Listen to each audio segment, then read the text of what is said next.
The text came while I was calibrating a protein synthesis array in my lab. My phone buzzed on the counter and I glanced at it between readings. Sophia's baby shower, executive edition. Read the subject line of my sister's message. Below, in typical Sophia fashion, was a detailed explanation of why I shouldn't attend. Mira, I need to be honest with you. This baby shower is important for my career. My boss is coming, her boss is coming, half the C-suite from Nexus Financial will be there. These are serious people. VPs, directors, managing partners. I can't have you there talking about working retail at the mall. It would reflect poorly on me. Please understand, this isn't personal. It's professional. Maybe we can do lunch after the baby comes? I stared at the message for a long moment, then returned to my calibration. The array's readings were off by 0.003%. Insignificant to most, potentially catastrophic in my work. My phone buzzed again. Another text from Sophia. I know you're hurt, but think about it from my perspective. I've worked so hard to get where I am. Having my sister there in her mall uniform or whatever would undermine everything I've built. You get that, right? I replied simply, understood. Congratulations on the baby. Her response was immediate. Thanks for being mature about this. Love you. I set the phone down and looked around my laboratory. 20,000 square feet of cutting-edge biotech equipment. 14 researchers currently working on projects that would revolutionize drug development. $127 million in venture capital funding. And my sister thought I worked retail at the mall. My name is Mira Chin. I'm 31 years old. And for the past 7 years, my family has believed I work at a cosmetics store in the King of Prussia Mall. The truth is considerably different. I have a PhD in biochemical engineering from MIT. I founded Biosynth Solutions when I was 24.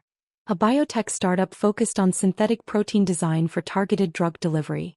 We just closed our Series C funding round at a $890 million valuation. Last month, the FDA fast-tracked 2 of our drug candidates.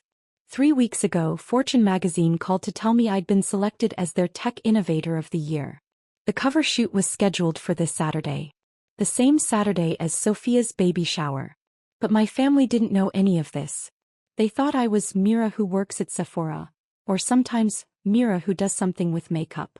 They'd thought this for 7 years and I'd never corrected them. But because at 24, fresh out of my PhD, I'd made the mistake of trying to explain my research at a family dinner. So you're going to cure cancer? My father had asked, trying to simplify. Not exactly.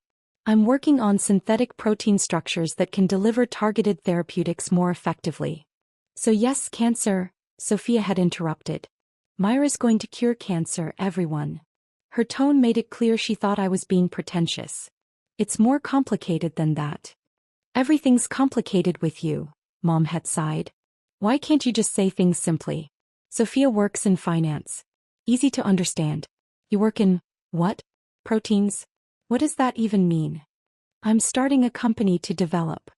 A startup, Dad had groaned. Mira, those fail 90% of the time. Why didn't you just get a normal job? Something stable? This is my job. Playing scientist in some garage somewhere, Sophia had said, rolling her eyes. Very practical. I'd stopped trying to explain after that. A few months later, I'd needed extra income while waiting for our first funding round to close. I'd picked up a weekend job at Sephora, thinking I'd work there for maybe 2 months. It was oddly relaxing, helping people with makeup, no complex explanations needed. I mentioned it once at family dinner and their relief was palpable. Finally, a real job.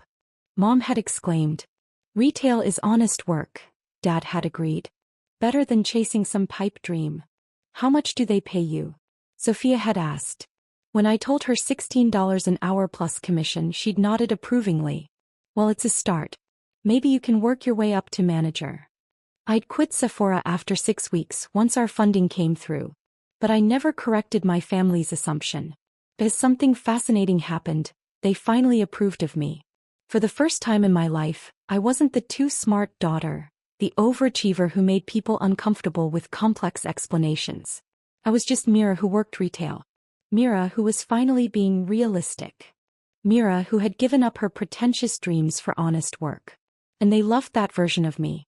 Sophia, meanwhile, had built her identity around being the successful sister. MBA from Wharton, fast-tracked at Nexus Financial, now a senior director at 33. She made $340,000 a year, drove a BMW, lived in a luxury apartment in Center City, Philadelphia. She was the daughter who'd done everything right. At family gatherings, the contrast was always clear. Sophia would talk about her latest deal, her promotion prospects, her networking dinners with executives. Then someone would politely ask what I was up to, and I'd say something vague about work at the store before Sophia changed the subject. "Myra's happy doing her thing," she'd say with patronizing kindness.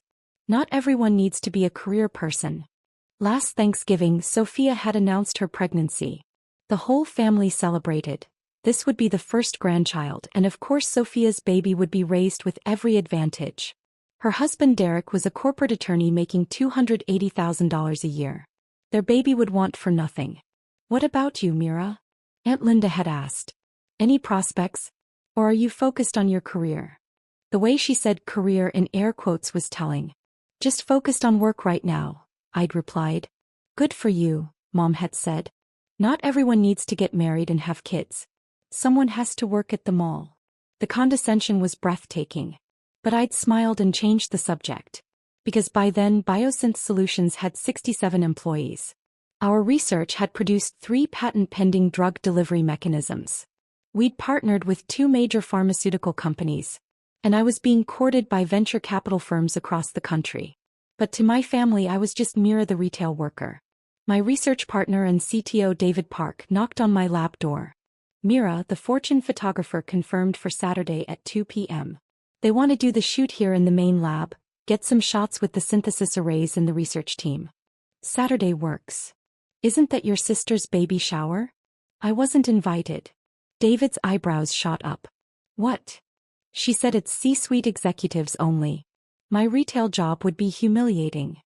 He stared at me. "Your retail job? The one you quit 7 years ago?" "She doesn't know I quit." "Mira, how is this still going on? You're about to be on the cover of Fortune magazine. You can't hide a company valued at almost $1 billion forever." "I'm not hiding it. I'm just not advertising it. To your own family. They're not interested in what I actually do. They're only comfortable with the version of me they invented." David shook his head. "This is going to explode in their faces." "Probably. And you're okay with that?" "I've spent 7 years watching them prefer Mira the retail worker to Mira the scientist because she made them more comfortable. I've watched Sophia build her entire identity around being the successful sister. I've listened to my parents apologize to their friends about my retail phase, like it's something I'll eventually grow out of." I adjusted the array's final settings. "So yes, David. I'm okay with it exploding. The Fortune issue drops Monday. 3 days after your sister's shower. I'm aware. Everyone she works with will see it. Everyone at that baby shower will see it." "Yes. You're going to let them find out from a magazine cover." "I'm not letting anything happen. Fortune is publishing their annual Innovator issue. I was selected. That's not something I can control or hide." He studied me carefully. "You've been waiting for this. I've been building my company. If my family discovers what I've built, that's incidental." "Incidental. Right." He smiled. "The photographer is bringing a journalist too. They want to do a feature story to run alongside the cover. The scientist they underestimated, or something." "I didn't pitch that angle." "You didn't have to. The journalist did her research. She found out you have a PhD from MIT, started this company at 24, raised nearly $130 million in funding, and your family thinks you work retail. She thinks it's the most fascinating part of your story." "It's not the most fascinating part. The science is the most fascinating part." "Agreed. But the human element sells magazines." That Saturday morning I woke early and drove to the lab. The Fortune team would arrive at 2 p.m. Sophia's baby shower started at noon.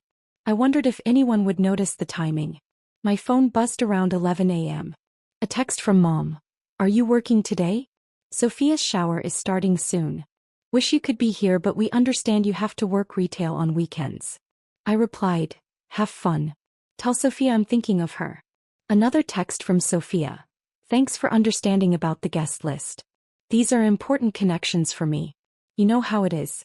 Well, maybe you don't, but trust me, it matters. I didn't reply to that one. At 1:45 p.m. the Fortune magazine team arrived. 3 photographers, 2 assistants, a journalist named Rebecca Walsh and an editor overseeing the shoot. Rebecca shook my hand warmly. Dr. Chen, thank you for making time. We're so excited about this feature. Please call me Mira. Mira then. I've been researching your work all week. What you're doing with synthetic proteins, it's revolutionary. The potential applications in cancer treatment, autoimmune diseases, gene therapy. She shook her head in amazement. And you're only 31. I have a good team. That's exactly what every innovative leader says. Mira, can I ask you something? When did your family last visit the lab? They've never been here. Never? In 7 years. They don't know about the lab. Rebecca's eyes widened. Right. Because they think you work retail. Can you walk me through how that happened? So I did. I explained the family dinner where I'd tried to share my work. Their dismissal. Their relief when I mentioned the Sephora job. Their continued assumption years after I'd quit. And you never corrected them, Rebecca said, taking notes. I tried it first. They weren't interested. Eventually I stopped trying. That must have been painful. It was educational. I learned that some people are more comfortable with a palatable lie than an uncomfortable truth. Your sister is having a baby shower right now, isn't she? Yes. And she didn't invite you because my retail job would embarrass her in front of her executive colleagues. Rebecca was quiet for a moment. Mira, do you realize how incredible this story is? Not just the science, though that's remarkable, but this human element. The sister who was underestimated, who let her family believe a comfortable fiction while she built something extraordinary. The science is what matters. The science is why you're on our cover. But this story, this is why people will read the feature and remember you. The photo shoot took 3 hours. They photographed me in front of the synthesis arrays with my research team holding one of our proprietary drug delivery prototypes. The photographer wanted shots that showed both the cutting-edge science and the person behind it. Mira, can you tell me about this moment? The photographer asked, reviewing his camera screen. Your sister is at her baby shower right now with executives, celebrating her success. And you're here being photographed for the cover of Fortune magazine. What does that feel like? It feels like Saturday, I said honestly. He laughed. Fair enough.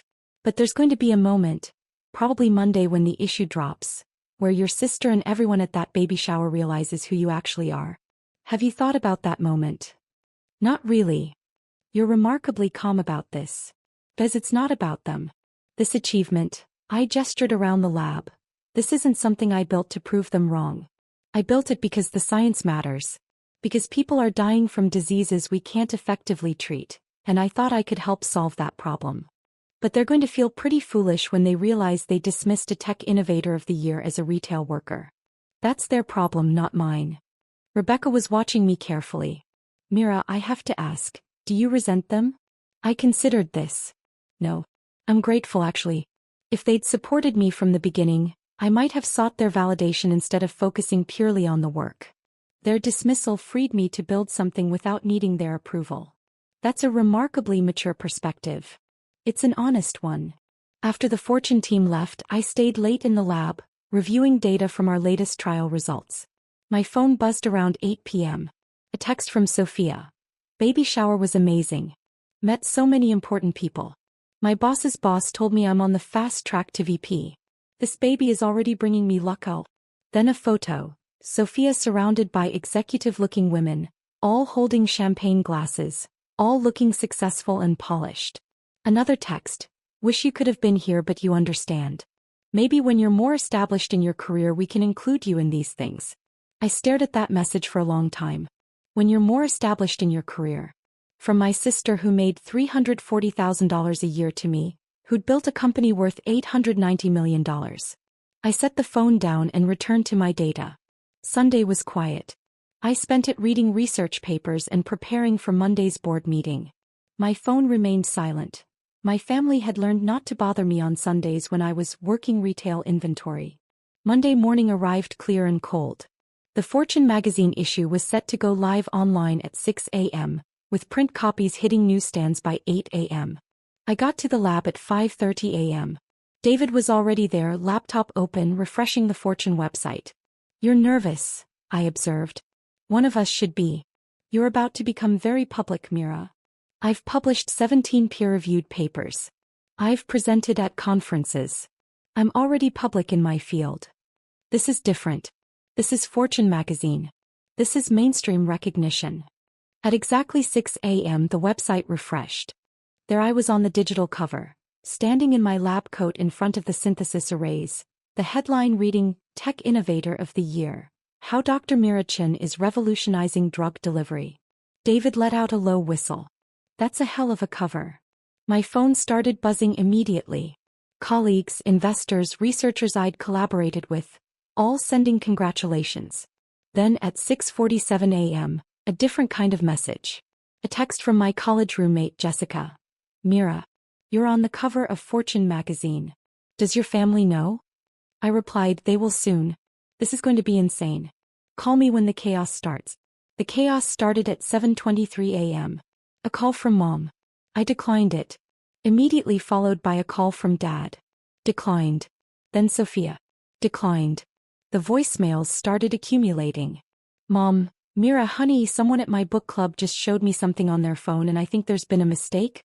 Fortune magazine has a picture of someone who looks like you. Call me immediately." "Dad, Mira, I'm looking at Fortune magazine's website and I'm very confused. There's an article about a Dr. Mira Chin at some biotech company. Is this you?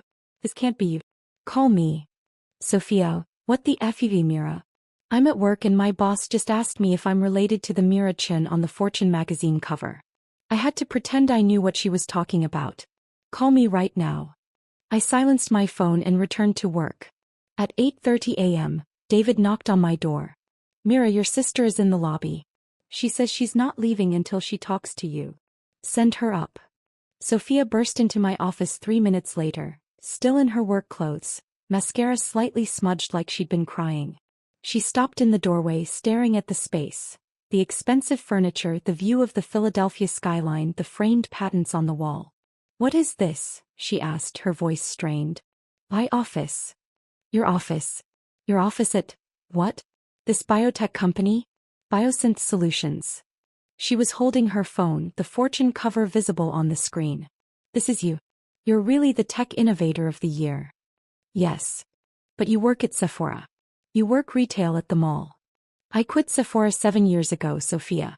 I took that job for 8 weeks while waiting for funding. I've been running this company since I was 24. She sank into the chair across from my desk. 7 years. You've been lying to us for 7 years. "I never lied. You assumed and I stopped correcting you. That's the same thing. Is it? Because I remember trying to explain my work at family dinners. I remember Dad calling it a pipe dream. I remember you rolling your eyes and saying I was playing scientist. I remember Mom being relieved when I mentioned working at Sephora because it meant I was finally being realistic." Sophia's face flushed. "We were trying to protect you. Those startups fail all the time. This one didn't. Obviously." She gestured at the office. "Clearly you're successful. But Mira, why didn't you tell us? Why let us think you were working retail? Because you were happier thinking that. You liked Mira the retail worker better than Mira the scientist. She was less threatening, less complicated, less competitive with your success. That's not true. Isn't it? When I worked retail you finally approved of me. You stopped making comments about me being pretentious. You stopped complaining that I used too many big words. For the first time in my life, I was the daughter who didn't make you uncomfortable." Sophia looked like I'd slapped her. "So you just let us believe a lie to prove some kind of point? I let you believe what made you comfortable. And in the process I learned who you really were. What does that mean? It means I spent 7 years watching you build your identity around being the successful sister. The one who did everything right. The one who made Mom and Dad proud. And you needed me to be the unsuccessful sister for that narrative to work. That's not, I never." She couldn't finish the sentence. "Saturday," I said quietly. "Your baby shower. You uninvited me because my retail job would humiliate you in front of executives." Her face went pale. "While you were at that shower celebrating with your C-suite guests, Fortune magazine was here photographing me for their innovator cover. Your boss was there, wasn't she? At the shower." Sophia nodded mutely. So this morning when the magazine dropped, she saw the cover. She realized her senior director's sister, the one you were too embarrassed to invite, is the tech innovator of the year. The founder and CEO of a company worth nearly $1 billion. How did that conversation go? Tears were running down Sophia's face now. She asked if I was related to you. I said yes. She asked why I'd never mentioned you. I said I didn't realize what you were doing. She looked at me like I was an idiot. You're not an idiot, Sophia. You just believed what you wanted to believe. Everyone at the shower saw it. Everyone I work with. My entire network. Her voice broke. They all think I'm either a liar or so self-absorbed I didn't know my own sister founded a major biotech company. That's unfortunate. Unfortunate? Mira, this is humiliating. I've spent years building my professional reputation, and now everyone thinks I'm either clueless or deliberately dismissive of my own sister's success. Again, that's unfortunate. But Sophia, how do you think I felt? Listening to you tell people I worked retail? Hearing you say I was still figuring things out when I was raising tens of millions in funding? Being uninvited from your baby shower because I'd embarrass you? She had no answer. My phone, still face down on my desk, was vibrating constantly. David knocked again. Mira, CNN is calling. Bloomberg wants an interview. And your parents are also in the lobby now. I looked at Sophia. Do you want to be here for this conversation? I don't know, she whispered. I don't know what to do. Then maybe sit there quietly and listen. David showed my parents in. They looked shell-shocked, older somehow. Mom spoke first. Mira, we don't understand. How is any of this possible? You work at the mall. I haven't worked at the mall in 7 years, Mom. But you said. I said I was working. You assumed that meant retail. I stopped correcting you after you made it clear you preferred that version of me. Dad was looking around the office, taking in the details. This is really yours? This company? These patents? Yes. You're really worth. He looked at his phone where he'd clearly pulled up the Fortune article. It says here your company is valued at $890 million. That was our last funding round. We're probably worth more now. Mom sank into the other chair. I don't understand how we didn't know. You didn't want to know. When I tried to explain my research, you told me I was being pretentious. When I started the company, Dad called it a pipe dream. When I mentioned Sephora, you were relieved. It gave you a simple story you could understand and control. But that's because we cared about you. Mom's voice rose. We didn't want you to be disappointed when your startup failed. It didn't fail, Mom. It succeeded beyond anything I'd imagined. I've created technology that could save thousands of lives. I've employed nearly 70 people. I've built something meaningful. But you'll never know how that felt because you weren't interested in the journey. Dad's face was gray. The baby shower. Sophia said she didn't invite you because my retail job would be humiliating in front of executives, I finished. Yes. While Sophia was at that shower, I was here being photographed for Fortune magazine. The room fell silent. Sophia spoke quietly. They want to know why I didn't tell anyone about you. My boss, my colleagues, everyone at the shower. They all saw the cover this morning and they're asking why I never mentioned my sister founded a major biotech company. What did you tell them? That I didn't know how successful you were. She looked up at me. But that's not really true, is it? I didn't know because I never asked. Because I was comfortable thinking you worked retail. Because it made me feel better about my own success. Yes. I'm so sorry, she whispered. Mom was crying now. Mira, sweetheart, we're so sorry. We had no idea.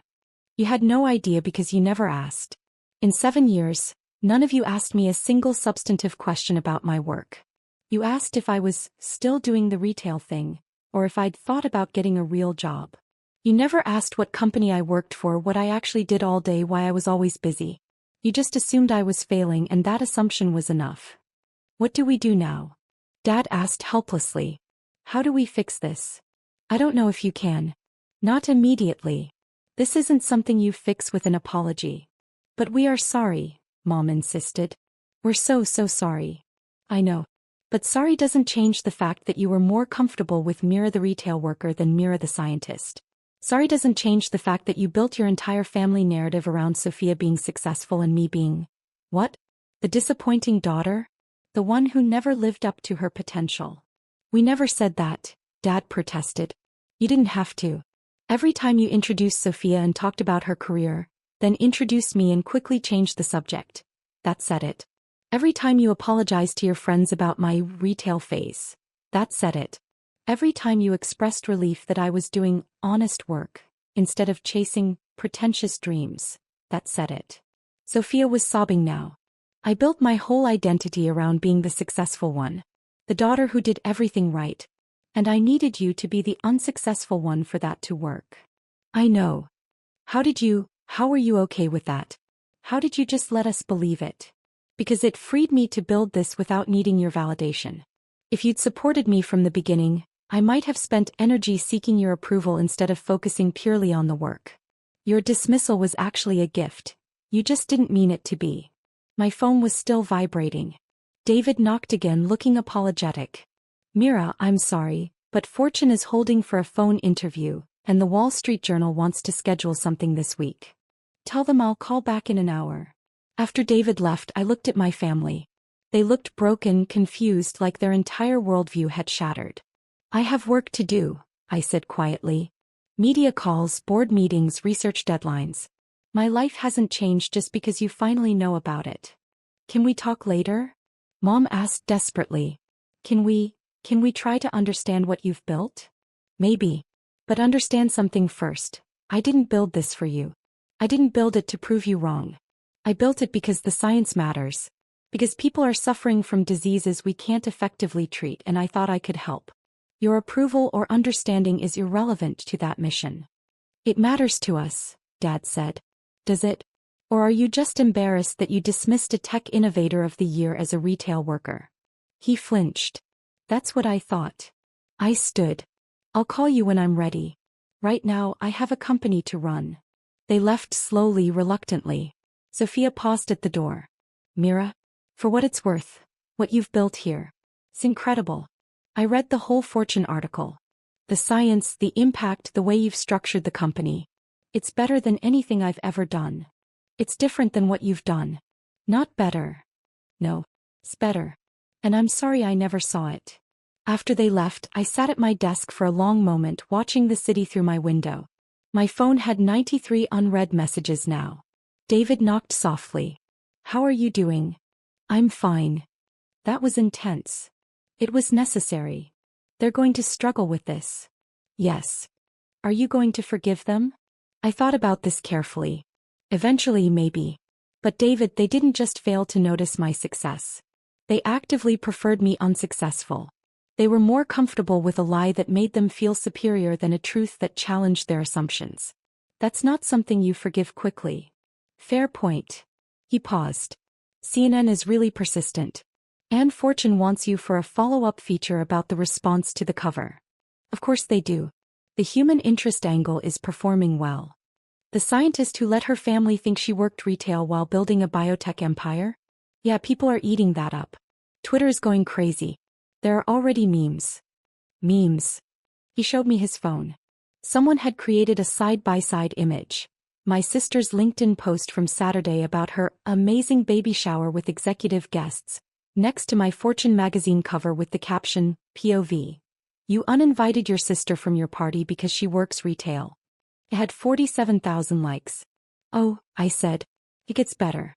Someone found your sister's LinkedIn and noticed she never mentioned having a sister. The comments are pointed. I took his phone and scrolled through. Comments like, imagine being too embarrassed by your sister's retail job to mention she founded a company worth $890 million. This woman really uninvited her sister from a baby shower the same day her sister was being photographed for Fortune magazine. The second-hand embarrassment I'm feeling for this entire family. I handed the phone back. That's unfortunate for Sophia.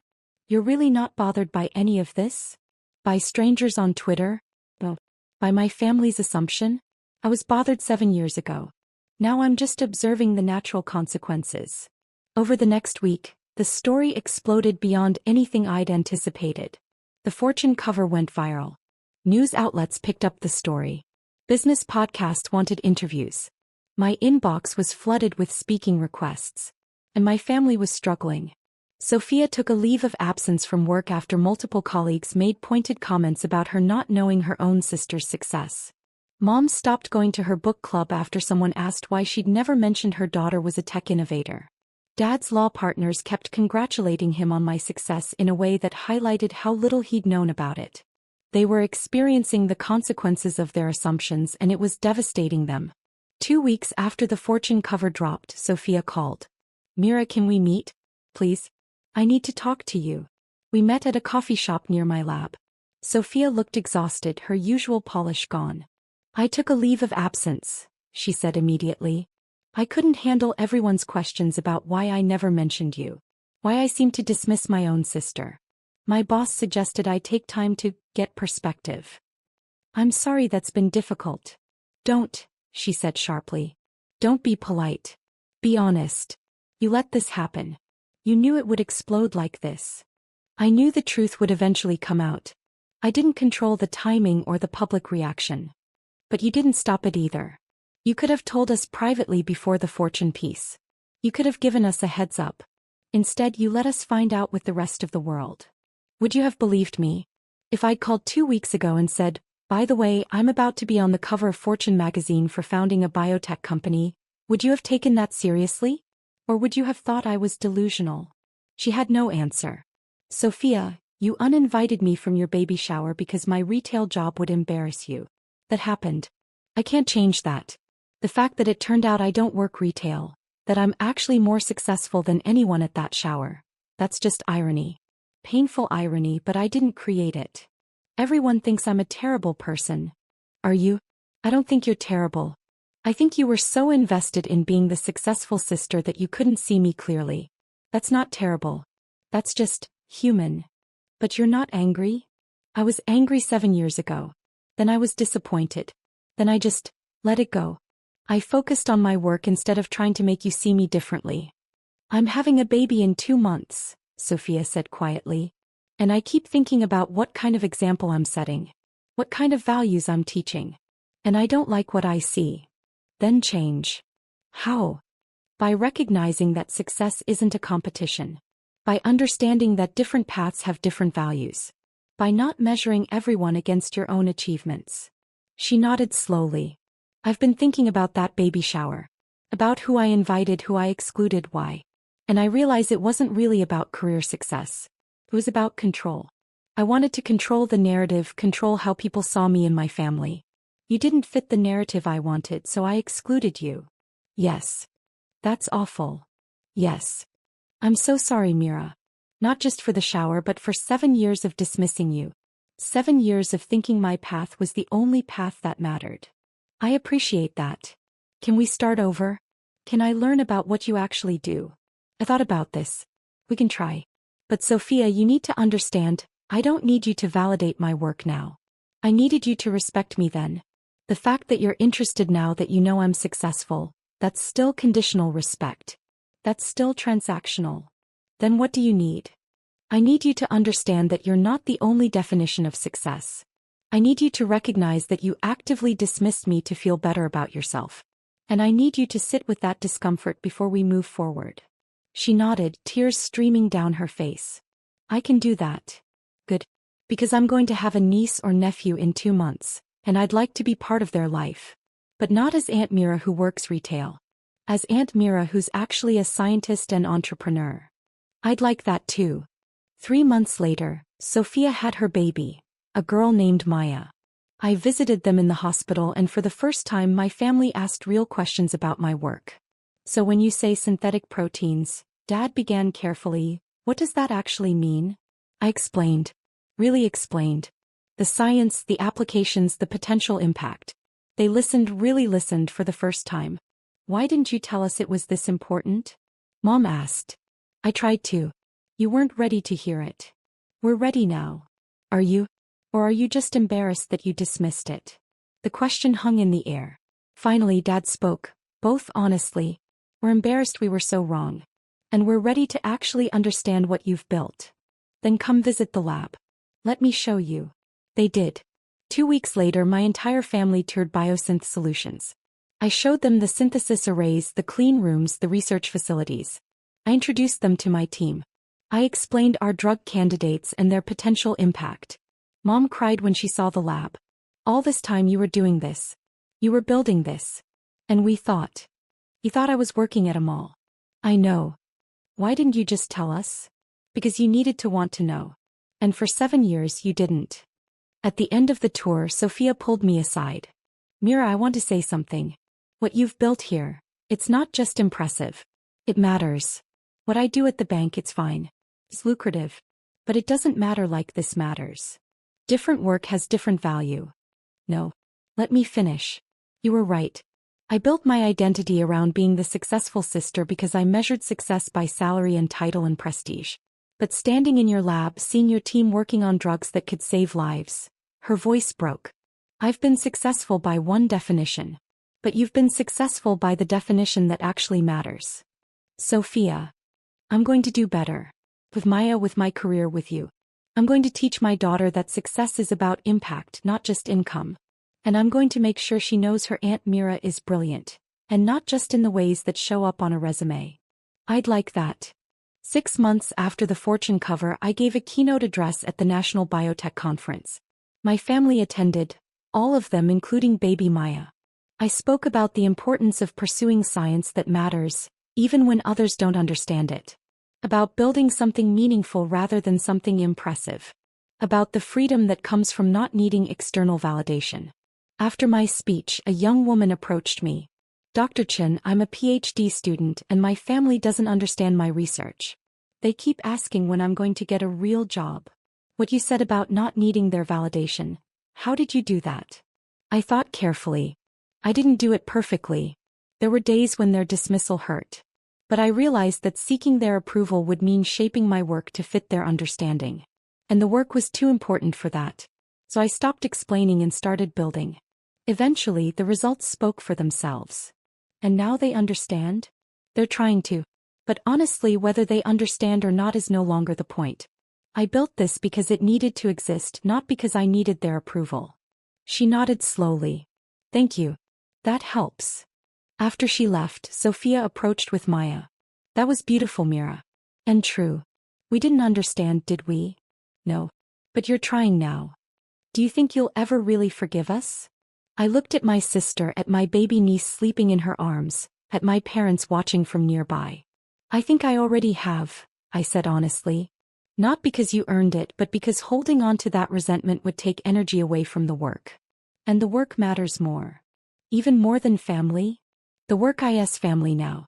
My team, my research partners, the patients who'll eventually benefit from our drugs. That's family too.